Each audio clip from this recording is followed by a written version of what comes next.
মাত্র 7 দিন এক টুকরো দারচিনি খেয়ে ঘুমালে কি হয় জানলে অবাক হয়ে যাবেন। ঘুমানোর সময় এই দারচিনি খেয়ে যদি আপনি ঘুমান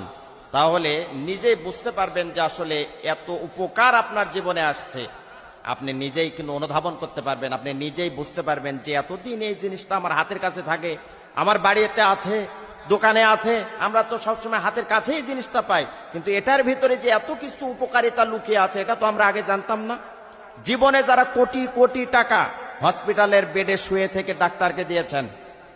কবিরাজের কাছে গিয়েছেন, ডাক্তারের কাছে গিয়েছেন, বিভিন্ন জায়গায় জমি বিক্রি করেছেন,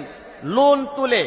ভারতের মাদ্রাসে গিয়েছেন, সিঙ্গাপুরে গেছেন, কোথাও থেকে আপনার এই রোগগুলো সারাতে পারেন নাই। কোরআনই একটা টিপস দিই, কোরআনই একটা আমল দিই, যেটা আল্লাহ প্রদত্ত গাছ, আল্লাহ প্রদত্ত গাছের ছাল আপনি যদি ঘুমানোর সময় আপনি এশার নামাজের পরে এই আমলটি করতে পারেন তাহলে ইনশাআল্লাহ যথাযথ আপনি ফল পাবেন। আমি যেভাবে বলবো নিয়মটা এইভাবে ফলো করবেন, আমি যেভাবে বলবো নিয়মটা এইভাবে কাজে লাগাবেন, আমি যেভাবে বলবো এই বিষয়টা সেভাবে মাথায় রেখে যথা টাইমে যথা সময়ে আমলটা করেন, ইনশাআল্লাহ আপনার সকল রকমের কষ্ট, দুঃখ,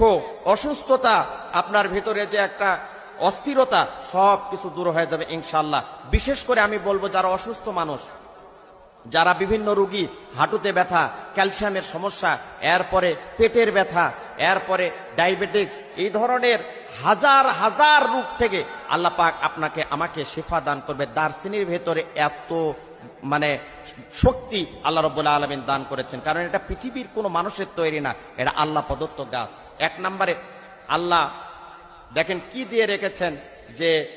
দাঁতের ব্যথা যদি কারো থাকে, বহু ডাক্তারের কাছে গেছেন, দাঁত বিভিন্ন ভাবে আপনি লাগিয়ে নিয়েছেন, দাঁত ওয়াশ করেছেন, এরপরে ভালো হয় না ব্যথা, এশার নামাজ পড়ে আপনি এক টুকরো দারচিনি খেয়ে ঘুমিয়ে পড়বেন, সুন্দর করে চাবিয়ে দেখবেন যে আপনার দাঁতের ব্যথা 1 সপ্তাহের ভিতরে ভালো হয়ে গেছে। 2 নম্বরে আপনি দেখবেন ক্যালসিয়াম যাদের কম, রুকুতে গেলে ব্যথা হয়, সেজদাতে গেলে ব্যথা হয়, দীর্ঘক্ষণ আপনি দাঁড়িয়ে থাকতে পারেন না, নামাজ পড়তে পারেন না, সালাত আদায় করতে পারেন না, ঈদের মাঠে যাবার পরে আপনি বসে আছেন, হুজুর একটু বক্তব্য দিচ্ছে, আপনার কাছে বিরক্তি লাগতেছে, কারণ মাজা এবং হাঁটুতে ব্যথা আছে, আপনি বসে থেকে মোনাজাত করতে পারছেন না, আল্লাহর কাছে ফরিয়াদ করতে পারছেন না, এই ধরনের রোগী, এই ধরনের সমস্যা যদি কারো থাকে তাহলে এই আপনার দারচিনির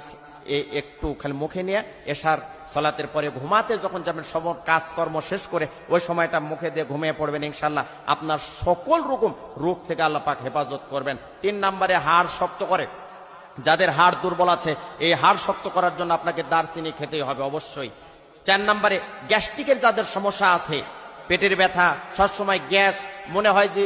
আপনার গলার কাছে কি যেন জমায় আছে, আপনি ভালো ক্লিয়ারলি